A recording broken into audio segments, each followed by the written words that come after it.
All right, good afternoon.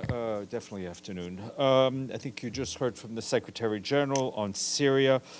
As he mentioned, he said Syria is at a crossroads of civilization and it is painful to see its progressive fragmentation. He called on all parties to engage seriously with Geir Pedersen, his special envoy on Syria, for Syria. Meanwhile, on the ground in Hama, local authorities tell us that tens of thousands of families in the city have been displaced, some of whom have fled to homes. And just to note that Hama had previously been a destination point for people fleeing hostilities in and around Idlib and Aleppo, so one can only imagine the scale of the crisis in that city. We and our partners continue to provide support wherever and whenever we can to people displaced by the ongoing hostilities. Yesterday, our Deputy Regional Humanitarian Coordinator for the Syria crisis, David Carden, led a cross-border mission to Idlib from Turkey to assess the situation. He was accompanied by a number of other UN agencies, including OCHA, UNICEF, UNHCR, WHO, and our colleagues from our security department. The team also visited a reception center in Dana, hosting dozens of households newly displaced by the hostilities, and spoke with families who fled their homes in western Aleppo. During the visit, our refugee agency and local partners provided mattresses, blankets, cooking materials, and other items. People at the reception center urgently need water and sanitation support, as well as heating material. Mr. Carden and the UN team also visited the Sham Surgical Hospital, which is treating patients wounded by the recent attacks. From November 27th to December 2nd, this hospital alone provided life-saving care to more than 200 people, while its ambulance system supported more than 130 people. WHO is providing medical supplies to the hospital, including trauma kits, but health workers are working there are not being paid due to chronic underfunding. Since the start of the escalation of hostilities, more than 30 health facilities in northwest Syria have ceased operations, putting immense strain on the remaining functioning hospitals. Meanwhile, WFP is scaling up to assist people affected by the escalation of fighting in the northwest. The agency is providing ready-to-eat rations and hot meals and has so far served more than 10,000 people. The provisions of hot meals is being ramped up with the help of our partners on the ground. One WFP-supported kitchen began operations in Aleppo on Tuesday, and another one is now operating in homes. The agency is also providing food to displaced people wherever they are, on both sides of the front lines and in all areas of control. WFP is working to negotiate safe supply corridors to allow a rapid and substantial response to all those who need it. And also just to flag that this morning, Izumi Nakamitsu, the High Representative for Disarmament Affairs, briefed Security Council on the elimination of chemical weapons program of the Syrian Arab Republic. Those remarks were shared with you. And in Lebanon, our OCHA colleagues tell us a humanitarian convoy today reached the city of Nabatea in the south of the country and delivered food for more than 4,000 people in that area. Since 23 September, more than 9 million packages of food have been distributed by the UN and our partners to people impacted by the crisis. OCHA also reports that in addition to the destruction of their homes and essential services in their communities, families in southern Lebanon continue to face insecurity and restricted access. This includes the risk posed by unexploded ordnances and the daily warnings from the Israeli army urging civilians to avoid returning to many villages in the south. This is obviously complicating our humanitarian and recovery efforts. Turning to the situation in Gaza, our colleagues with the Office of the Coordination of Humanitarian Affairs tell us that hostilities across the Strip continue to kill and injure civilians, including health workers. In central Gaza yesterday, an Israeli airstrike hit an UNRWA school in Deir el-Bala, leaving 130 people without shelter. In the south, another airstrike hit a group of tents last night in Khan Yunis, near Al-Rashid Street, which is a road along the coast, causing nearly 50 casualties. That's what the head of the community is telling us. OCHA also carried out an assessment today and said the airstrikes burned about 40 tents. We and our partners are mobilizing response efforts to support those who've lost shelter. And in Khan Yunis yesterday, a paramedic from the Red Crescent Society was fatally shot after transporting patients for treatment. Over the past 14 months, hundreds of health and humanitarian workers in Gaza have been killed.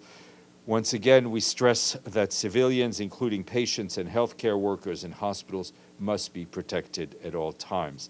And in North Gaza Governorate, humanitarian access has been almost non-existent for the past 2 months since the start of the siege, and civilians there are coping with catastrophic shortages for the essentials of survival. Turning to the West Bank, our OCHA colleagues are reporting a sharp increase in attacks by Israeli settlers since the start of the olive harvest season in October, which is threatening the safety and livelihoods of Palestinian farmers.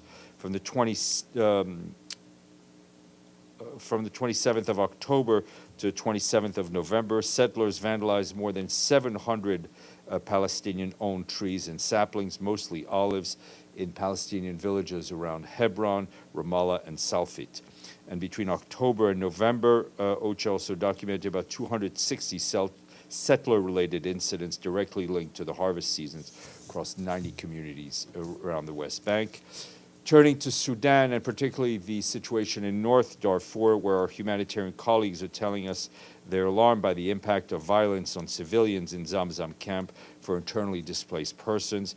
Amid reports of ongoing shelling and insecurity, people continue to flee the camp.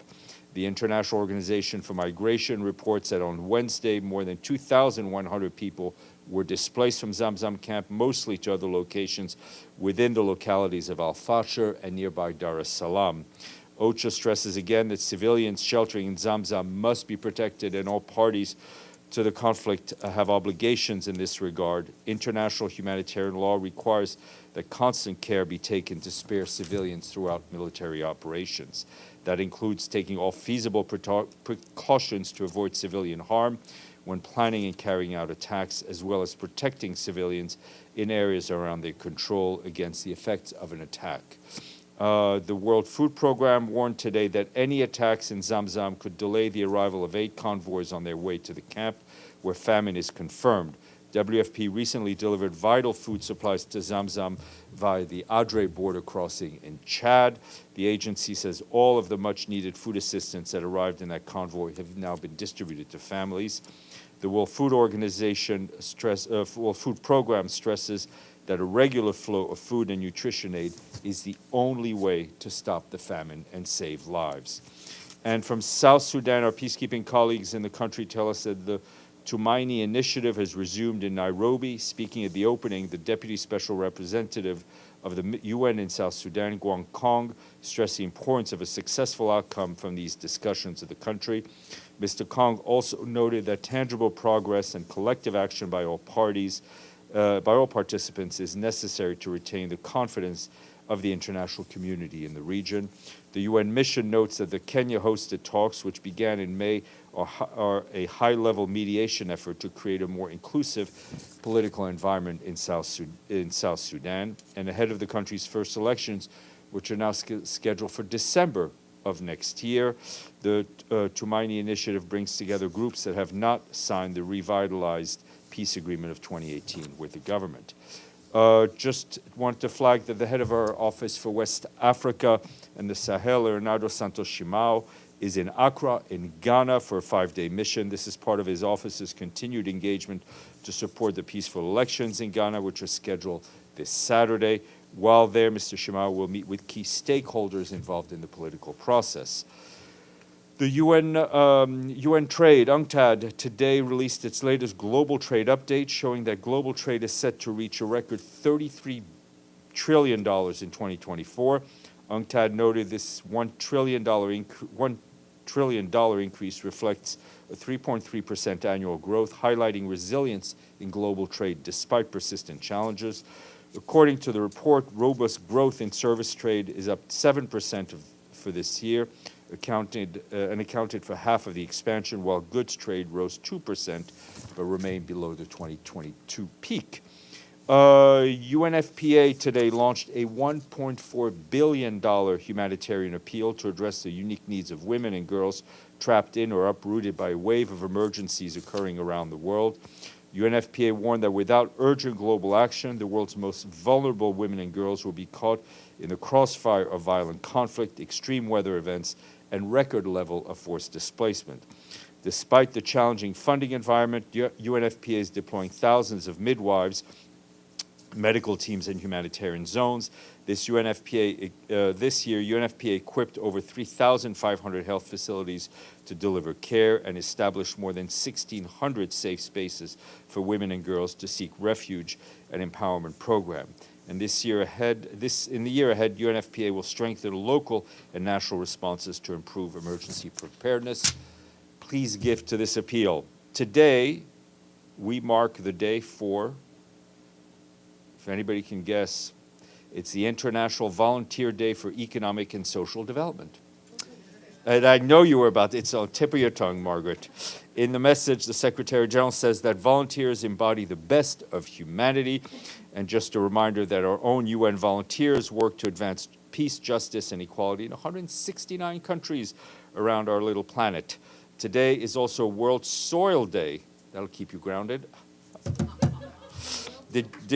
Yes, hold on. Did you know that it can take up to 1,000 years to produce 2 to 3 centimeters of soil?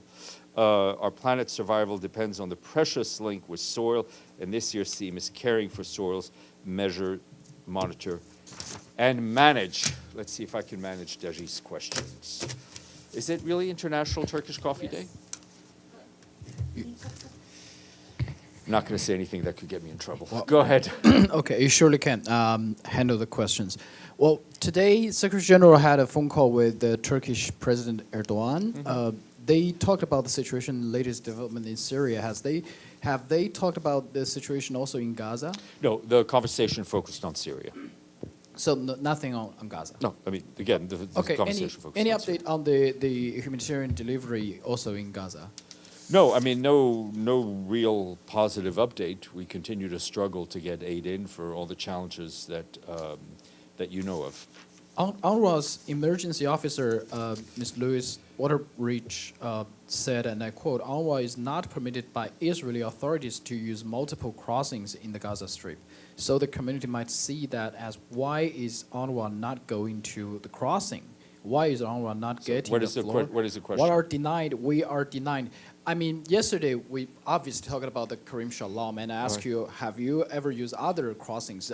Is this the same? Is this the same situation? Well, other UN agencies, NOWFP, and others are using other crossings. But not As you know, the UNRWA. relationship between UNRWA and the Israeli authorities is a particular one. Okay. Benny, then Margaret. Yeah, I got to follow up on that. I mean, you said with all the reasons that we know. And we've been talking about those reasons for a long time. You've been enumerating things like, that add up to logistics, like there's bad roads, there's a war situation and all that. Well, Benny, with all due respect, the war situation is beyond the logistics category. Yeah, okay, but I mean, there are trucks that get into the crossings, but those trucks are not being delivered for what amounts to logistical reasons. Well, and yet, yesterday, the Secretary General said that this nightmare is not a crisis of logistics, it's a crisis of political will and of respect for fundamental principles. Political will on whose side? first of all, these were remarks that were said already in Cairo on Monday in a speech that was delivered on his behalf. Sorry for the wrong dating. No, it's we all correct each other. If there was political will from all the parties involved in this conflict to settle this conflict, right, to at least get to a ceasefire, to at least get to the release, unconditional and immediate release of all the hostages that have been there for, 426 days right now, to get all of the humanitarian aid that's needed, to reopen at least a minimum of a political horizon for people in Israel and for people in Palestine. to see, to be able to envisage and imagine peace again. That would solve, I think, all of the small logistical problems. Yeah, but that's aspirational. I mean, we It's have not a aspirational. situation I mean, it's right not, now Benny. on It's the- not aspirational. It's a fact. It's a fact. The fact is, right now, aid is getting to the border, but not to the needy. Fact is, not enough aid. And- Not enough aid is getting in. As we've talked about a lot here, convoys are being blocked from going from the south to the north. That's not a logistical problem. So what the Secretary General is saying is that if we had the political will, the political courage, and we've been, I mean, and you know as well as I do, there have been points in the last 426 days where we've been very close. And what the Secretary General is saying is that we need the political will to see an end to this crisis.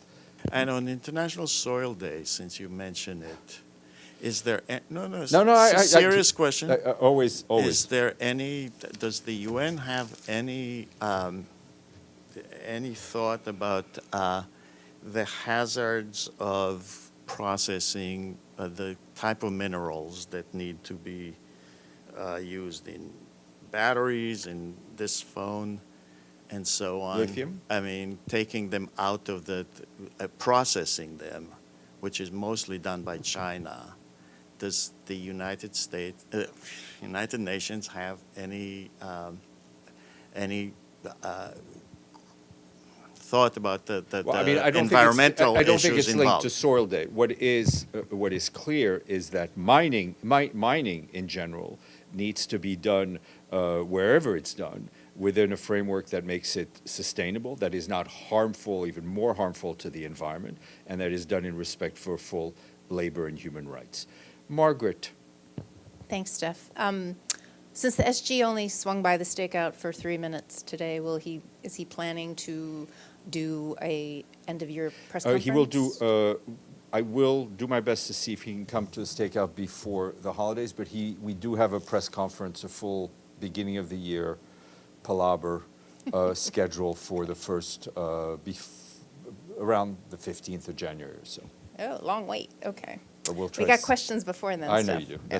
That's why God created me. And maybe he was in a hurry to leave this morning because he was running upstairs to read the Amnesty International report on Gaza, perhaps? Does he have any comment on their findings that genocide has been committed and is continuing to be committed in Gaza by Israel? I mean, he's aware of the report. Amnesty, I think, briefed some of our colleagues ahead of time. For us, our position has not changed, is that for the Secretary General, the designation of a genocide can only be made by a competent court. That has not stopped us from condemning the repeated violations of international law, from speaking out against the continued violence against civilians that we have seen, and advocating for an end to this conflict. Sorry, yes, please go ahead, and then go ahead. Thank you, Steph.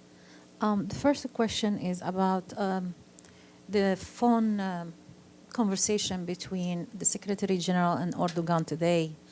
Why Erdogan in particular? Why not one of the 22 Arabic countries? Why he engaging Turkey instead of engaging the Arab world in the situation of Syria, knowing that a lot of ethnicities, they are completely against the Turkish government because in their parliament they want to take the north of Syria and Aleppo. That's what announced. This just happened to be the Secretary General's first phone call. There will be others. He regularly engages with a whole host of actors. It's only normal that he engages with people who have an influence on a situation. And as I said, this was the first of phone calls. As mentioned, Mr. Pedersen, who represents the Secretary General, has spoken to a number of foreign ministers, including Mr. Sebag from the Syrian Arab Republic. He will engage with more ministers from the Arab world and a broader area when he is in Doha later this week. Yes, I understand. The Yeah. Turkish and the Doha, the Syrian people, they are very sensitive, against these two engagement in Syrian issues. Especially now, we see like. No, but what is it? I'm just saying, I mean, I appreciate your comments, but what is the question? Mr. Pedersen is going to Doha because there's a Doha forum where a lot of foreign ministers and people will be. So it is about engaging, obviously, with Qatar as the host, but also a whole host of foreign ministers from the Arab region and beyond. Right. My question is, can he engage other than Qatar and Turkey? And we know the history I of just want you to listen to what I'm saying. Yeah, I he is in Doha because it's the Doha Forum. There will be a large number of foreign ministers from the Arab world and beyond that he will engage with there. And as I said, he's already engaged. He engaged with the Iranians. He engaged with the Syrians.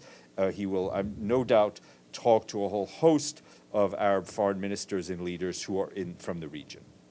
Okay, Thank thank you. Yes, ma'am. So the Office for the Prevention of Genocide, will that be filled?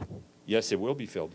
And so the process has begun The process has begun. Currently, Virginia Gamba is managing the office in addition to her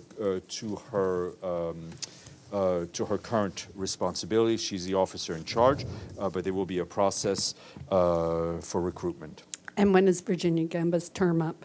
I don't have that on top of my head. Okay. Any questions online? Mike and then Abdelhamid. Thanks, Steph. Quick question for you. UNRWA released a statement yesterday claiming that Israel's running a disinformation campaign against it. And the UN and its officials have a kind of a history of twisting certain definitions to kind of fit their agenda. I wanted to ask you about something that was in this UNRWA statement. It was written that what Israel is doing right now may constitute or may amount to hate speech using corporations that are supposed to promote commercial products. Hate speech, at least as far as I know, is directed toward a racial, ethnic, national, sexual group. I've never heard an accusation of hate speech against an organization that doesn't fall under one of those categories. Can you explain what's meant by that? Look, I mean, I think you could reach out to UNRWA to get a more word-by-word explanation of their statement. I think what this was referring to notably the ads that we've been seeing around New York City, close to the UN, showing someone who, by all accounts, seems to be portrayed as a terrorist, gun-wielding terrorist with an UNRWA logo or headband on their heads. I think that's the general, that was the issue that was raised. As for the exact wording of the statement, I would ask you to reach out to UNRWA. Thank you. My pleasure. Abdelhamid. Thank you, Stéphane. Today, in his remarks to the press about Syria, the Secretary General mentioned Hayat Tahrir al-Sham, and he said that it is under sanctions from the UN, but he didn't label it as a terrorist organization as normally do. Is there a change of policy? No, there's no change of policy. I think we were just trying to not read out the whole length of the relevant Security Council resolutions. I think all you as a journalist and all of you here know exactly what the situation is. And that was just to reference that this was part of a broader context. But there is no change My second in policy. question. Yep. I want to thank you for mentioning that 50 Palestinians were killed today. So this, and the attack on Mawasi, a refugee camp, and so many tents were burned. But doesn't that need to be condemned, right? I mean, straightforward. I mean, I think we've been Why the word condemnation was very straightforward. We've been very straightforward in condemning the killings of civilians, the violations of international law that we see, frankly, let's be honest, that we see on a daily basis in Gaza, whether it's the bombings, whether it's the hostages that we see in Sudan, where people who are suffering from famine in a camp are being bombed. I mean, I think you should all know that we condemn all of these acts.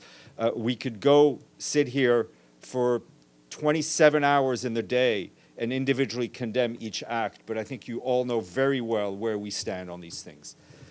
Enjoy the day. Thank you.